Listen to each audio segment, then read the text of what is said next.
Today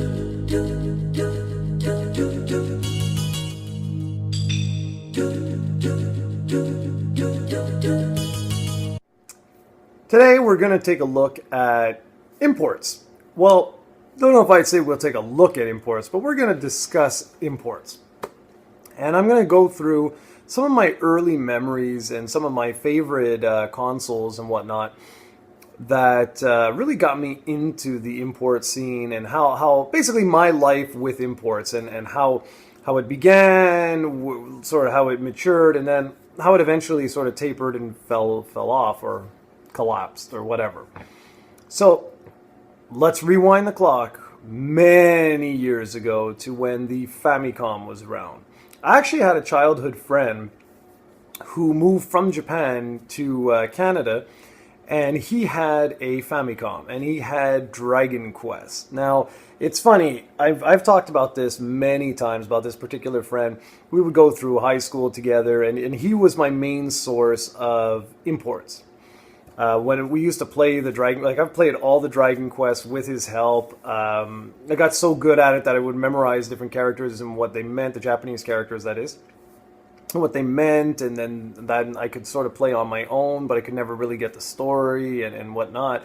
Then I would take Japanese courses, and it was just crazy. Anyways, so in the beginning, some of the very first memories I have were of playing games like Dragon Quest, Super Mario Brothers 2, which was for the Famicom Disk System, and this really helped shape me to the gamer that I am today, because with Dragon Quest, I had Dragon Warrior, but many years later, it was only like, 2 or 3 years after the Dragon Quest had hit Japan, that Dragon Warrior was released in North America.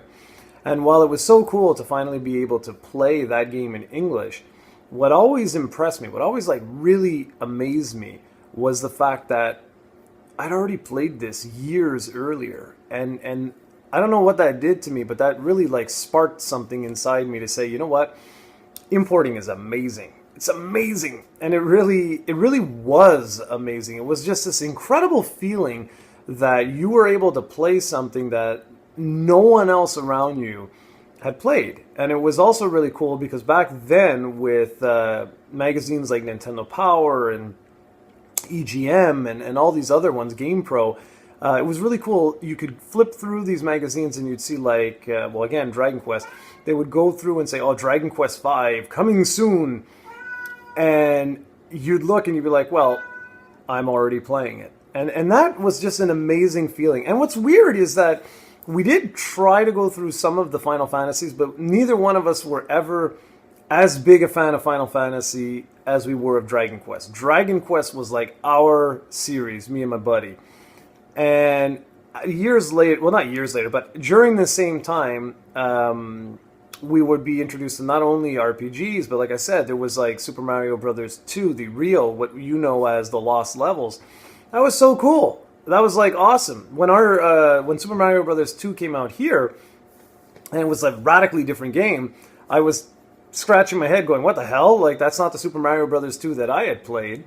And so it was interesting. And that little spark never disappeared, and that lasted with me forever. And going through to the Super NES or the Super Famicom days, it was really something. I mean, I had my Genesis here, but Genesis I never really got into the import scene. I sure as hell did, though, for the SNES. The SNES was where it was at for the imports. All the RPGs, games like Ys, what else? Just so many. I can't even think. A lot of shooters, too. I forgot to mention that. It was during the Famicom days, or the NES days, where I slowly started getting introduced to shooters like Life Force, Gradius, or Gradius, whatever you want to call it, Salamander, games like that, where there appeared to be way more of them in Japan than there were here. And so anyways, during the SNES time period, I think it was around then, my buddy moved back to Japan. Now he's actually in the States, but anyways. And so I was sort of left on my own, if you will. And some of my memories of this time was I was nervous, like I had taken some Japanese courses and things like that, but I'm never like fluent in Japanese or anything. But I had learned enough that I could get through RPGs. And I loved that. I'd gone through, I don't even remember.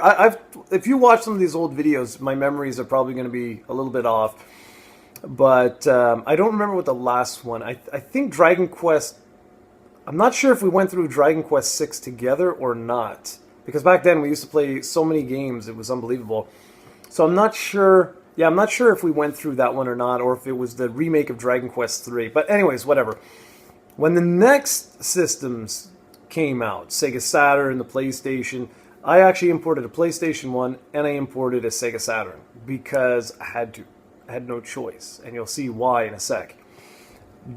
Sort of running parallel to my import memories at home was my arcade days, right? That's when I was like pretty much at the arcade every day. That's what we did. You finished elementary school, you finished high school, a group of guys would go to spend 50 cents at the arcade. That was just the way it was. And there were a lot of really big fighting games that were released around that time during high school. And, I'm glad I had a Sega Saturn. Now, I'd love to be able to show you stuff. I'm going to have some pictures up over there about different games that I'm talking about and whatever. But Saturn is the one that really stuck with me. And you should know that if you've been watching this channel for any length of time. I am a massive Saturn fanboy. And there's a reason why. It was when my two loves of imports and arcades, boom, merged and exploded into this incredible system. Now there was actually an arcade platform for the Sega Saturn, the Titan, the STV. I think it's the Sega Titan Video or something like that. Anyways, so there were a lot of arcade games that were released for the Saturn from Sega and from other developers, but the import itch was never as great as it was during that time period. It was just unbelievable, because Sega of America was losing their minds at that point in time, and they weren't releasing games in North America whatsoever, especially during the let's say 97, 98, 99 period. It was just plain ridiculous and pathetic, to be honest with you. We were getting maybe 5 to 10 releases a year in North America. Now think of this. PlayStation, meanwhile, was getting 5 to 10 releases a week, often a day. It was just insane. But with the Sega Saturn, because it was so easy to import, and I forget when the Action Replay card came out, but I had an import Saturn from, I believe it was another one of my friends, because I don't have it anymore. But anyways, so I started games like this, right? There was Snatcher. This was released on the Sega CD, which I have, which I need to do a review of one of these days. But this version was just better. Okay? There was Police Knots. This isn't all my imports because I got way too many, but I picked a couple just to show you. This is an amazing game that never made its way to North America, and I still say it's a crying shame. I don't understand what the hell is wrong with some of these developers sitting on a gold mine. Do an HD digital release of this, and you've got yourself a crazy amount of money. Because these two games were made by Kojima-san from Metal Gear Solid fame, and this one is a sort of sequel to this, but not exactly. So, there was those. What else do we got? Well, we've got I just recently did this, the Salamander Deluxe Pack Plus. This ruled. This was 3 arcade classics. And again, you got to think about this. This is an import plus an arcade game. It's insta-win in my book. But the big one was this. This was the big one. This was just amazing. This is X-Men versus Street Fighter, and this was brilliant. This was, hands down, my arcade love, my import love coming together. It's why the Sega Saturn, to me, is just the ultimate game machine. It can do no wrong. Except, of course, the way it was handled in North America. Anyways, I just grabbed a couple other things. So we have, which one was this? Marvel Superheroes, that's it. Marvel Superheroes versus Street Fighter. Then we've got Vampire Hunter, and we've got Chronicles, isn't it? Or Savior, yeah, Vampire Savior. Haven't even done these yet. I haven't done reviews of those yet, but you see what I'm saying? Like, it was just, that's hands down, of all my memories of playing Dragon Quest, which I still love. I love those memories. Nothing will ever beat the Sega Saturn because it was on my own. It was like my system. I didn't have anyone helping me to play through these games. And it merged two things that I absolutely love, the arcades and the import scene, and it was perfect. It was the ultimate import system, mainly because Sega of America wasn't releasing a single damn thing. So the only way to enjoy the Sega Saturn at that point in time was to import, unfortunately.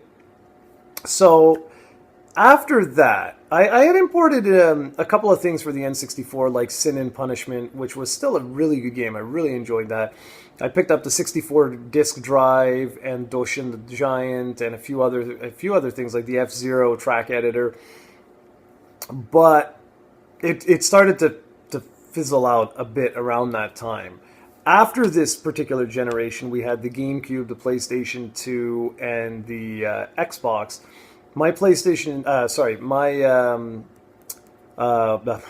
GameCube, I actually got modded with a little switch so that you could have US and Japan mode. And it was because Nintendo back then were still releasing games in Japan first, and then you had to wait like 6 to 8 months before they were out in North America. And I was like, I won't have any of that. So I imported things like Super Mario Sunshine, The Legend of Zelda Wind Waker, things like that. And I actually finished all those games in the Japanese mode months before they came out in North America. For the PlayStation 2, I imported a couple of things, but not too much. I imported a lot of shooters like Ibarra and Raiden and a few other games like that. Ibarra was really... that was crazy hard. Oh, I think I actually have a review, if I'm not mistaken, on the site here. So check that out if you're interested. It's a bullet hell shooter, and I suck at bullet hell shooters, but I love shooters, so go figure. It's one of those genres where I'm just terrible at it, but I absolutely love them. I used to be much better, but I don't know, as I'm getting older, my reflexes aren't what they used to be. So anyways, that was pretty much the end of imports for me. If we fast forward to the PlayStation 3 era, there wasn't much. There really wasn't much. I imported what? There was that 3D Dot Heroes game or whatever it was called, Bayonetta, and I think maybe one or two others. I can't even think. But you see that it really slowed down. And like this new generation, I doubt I'm going to have to import anything because now we're at a worldwide market where stuff is getting released everywhere more or less at the exact same time. But if I had to pick one system that really truly like shined greater than all the rest, it's this. These Sega Saturn games. And like I said, this is a fraction of my entire collection of Sega Saturn releases, but I wanted to focus on those because those are mainly the arcade ones, and well, Snatcher rules. Anyways, but the one series that I've always imported, pretty much always imported, was Dragon Quest. And it sucks because I couldn't do that with the 3DS one because you need to buy a 3DS. And it's hard to justify the cost of that. It really is. So, I mean, I had imported one, but I sold it on eBay before I even opened it because it's too much money. It was just way too much money. And my finances at that point were a little rocky. I even got, that's a disaster right there. I was supposed to get a Wii U with Dragon Quest X, that special thing, and I was sent a Wii Dragon Quest X, so I lost money on that, let me tell you. But, like, it sucks. It sucks that these systems are all now region locked for, like, well, they were always region locked, but not portables. Like, it really sucks that the 3DS is region locked because I would love to import and show all you guys Dragon Quest 7. There's the PC version of Dragon Quest 10, but I can't. You need a Japanese credit card to do that. There's no simple like workaround for that. Well, not one that I know of anyway. So, anyways, that's just a little video I wanted to do to show you guys, or at least to reminisce. I'm gonna call this my like Jarrod's import memories, or just import memories, or something like that. But I would love to hear from you guys. Have you ever imported a lot of different games? How do you feel about the import scene, or any of that? I'd be really interested to get a little conversation going. And what are some of your best memories of imports? Mine, I really do. If I have to pick one game, I think it's this. I think this is probably the greatest import title I ever imported. Is X-Men versus Street Fighter. We played the living crap out of this, me and my friends. I mean, I can't believe that this box is still in as good shape as it is, considering the age of this. I don't remember when this, 97, there you go. 1997, that's a long time ago. In 3 years, this will be 20 years old. Oh my God, I'm getting old. But yeah, I played this like you would not imagine. I played the living crap out of this game. So, anyways, that's it, guys. Thank you so much for watching. I hope I sparked a little bit of nostalgia for some of you guys. I hope it brought back some good memories. And what about you guys? I mean, I know a lot of you guys who watch the channel import. So what are some of your best import memories? Let's start a good conversation going. And thank you very much for watching, and I'll be back soon with another video. Take care, everybody.